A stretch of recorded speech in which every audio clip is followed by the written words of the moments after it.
It is Medical Monday. Thank you so much for being with us tonight. Dr. David Gnewikow is here from Advanced Hearing Solutions talking about ways to hear better. It's pretty simple, and we do have a caller on the line. Let's get things started with Joe. Hi, Joe. Thanks for calling in tonight. Hello? Hi, go ahead with your question. My question is, I did 15 years active duty in the Marine Corps, and so I have some hearing loss from all of that, but what the Marine Corps did, or what the VA did, was just increase my threshold. So they never really considered it hearing loss. They just continued to increase my threshold. And I was wondering, now that I'm in the civilian sector, would I have United Healthcare through my employer? Would that cover any of the hearing problems that I have now, the hearing loss? That's a good question. Good question, Joe. So the first thing I'll say is I don't know a perfect answer to your question.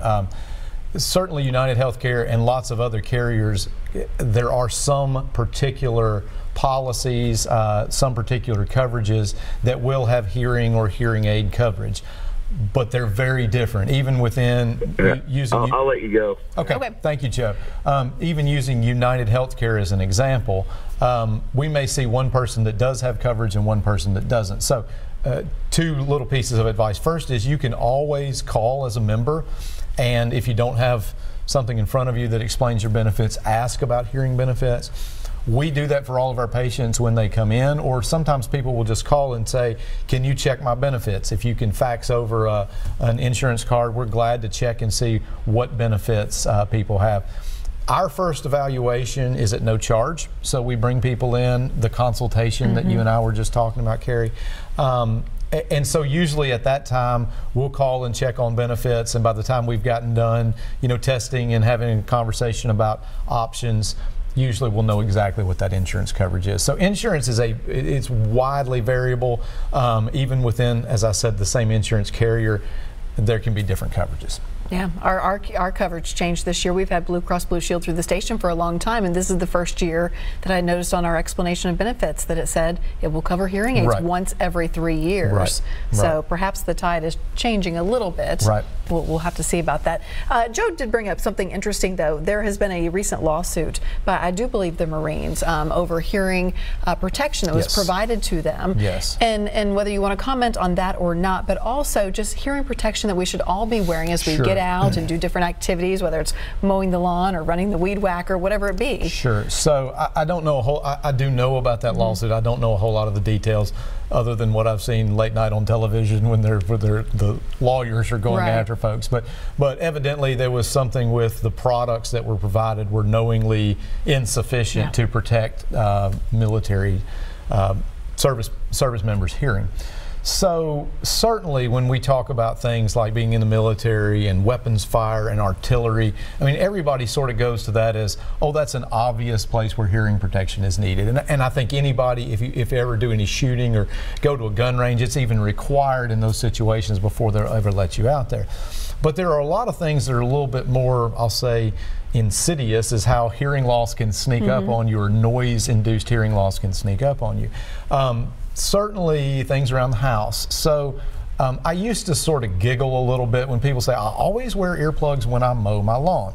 Because at the time I had this tiny little yard and a little walk-behind mower that didn't make much noise, and quite honestly, that little walk-behind mower, push mower, was not dangerous for my hearing, especially not doing it, 30 minutes a week. I have a little bit bigger yard now, and I've got a little bit bigger mower, and that thing is loud. And I realize, especially it's one that you sit on with the more of a commercial type mower where the engine is right behind me. And I mean, I wear hearing protection every time. If I don't, I get tinnitus. My ears will ring. And that's a really good or really bad sign. That is a really good indicator that whatever you're doing is too loud, whether you're leaving a concert or using a weed eater or running a chainsaw or mowing. That if you get off that mower and my ears are ringing, there's at least the potential for me to do some damage there. So mowing, definitely. How much damage we do to our hearing is about how loud it is multiplied by how long we are doing it. So it's one thing if I fire up a skill saw and cut one board. as an audiologist, I say wear hearing protection, but realistically, if I cut one board and it's 98 decibels or whatever, I'm not really doing any damage. It's more about extended periods of time. So it's those guys out there on the mowing crews. You know, I did that in college. I ran a weed eater for, I don't know, 6 hours a day. Weed eater, especially when the engine is here, or a blower, a chainsaw, anything like that has really got a high output of higher frequency sound, which certainly can be damaging. I'll mention one other one. I don't know how many outdoorsmen watch this show. We are not Hugh McNaughton, but he was a good friend of mine. So we're not Southern Woods and Waters tonight. But turkey season starts next week.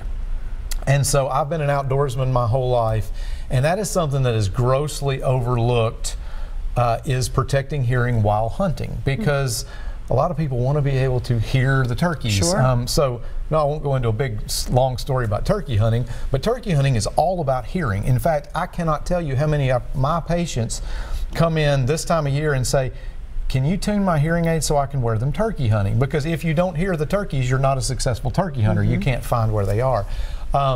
We actually have some products right now, some hearing aids designed specifically for that, so that we can help people hear turkeys better, but then shut off when they shoot a gun. And so there's a lot of stuff out there on the market, anywhere from just your basic foam earplugs, which honestly is what I wear when I'm mowing or on a tractor or running a chainsaw, to some really cool high-tech things that are designed to help me hear better, but also do some things to protect my hearing. That's very cool. I feel like the mom here, I need to talk about kids putting earbuds in all the time, although I'm just as guilty in my family. I probably do it the most, listening to podcasts as I drive.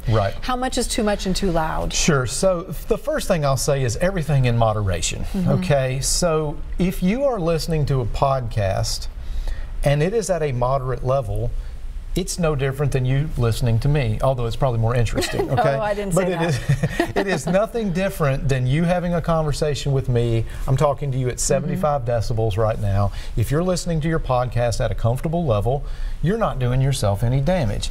If you're listening to music at a comfortable level, you are not doing damage to your hearing.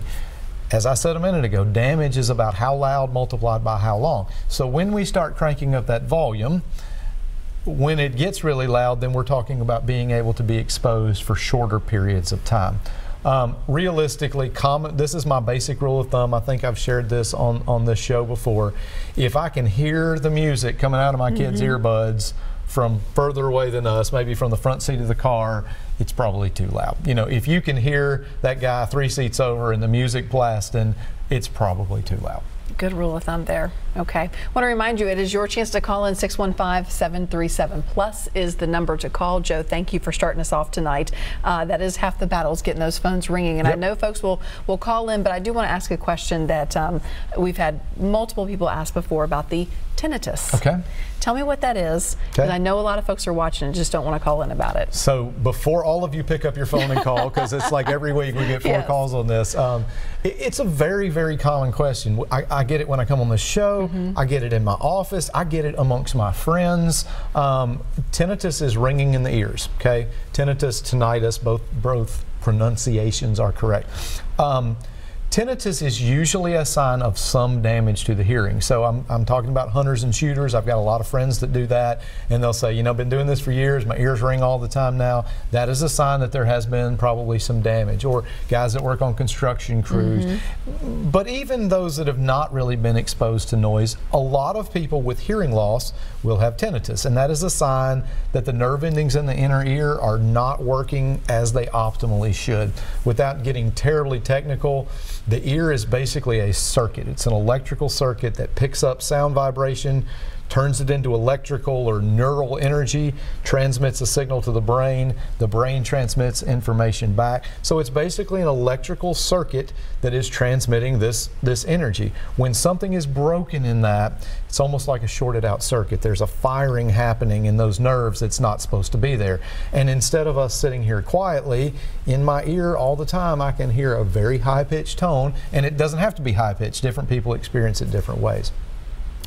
Tinnitus can be very annoying, and so most of the folks that will call, or most of the folks that will talk to me about that in my office, say, this really bugs me. You know, I try to sleep at night, there's this sound going on. What can you do to cure it? Unfortunately, there's not a cure. I mean, I wish I could just tell them, you do this diet, you do these exercise, you take these vitamins, you take this prescription. But unfortunately, that's not the state of the current science. The current science says we can't really take it away. And I've had people get mad at me and say, well, what do you mean? You know, we do. Why hasn't somebody figured this out? The reason they haven't is it's brain function. It's more than just going into the ear and, you know, clipping. It's brain function. It is the nervous system. It's the brain stem. It's the brain that controls our breathing and thinking and all the important things. Our heartbeat. You know, so it's not as simple as just saying, well, we'll just cut whatever's ringing and solve that problem.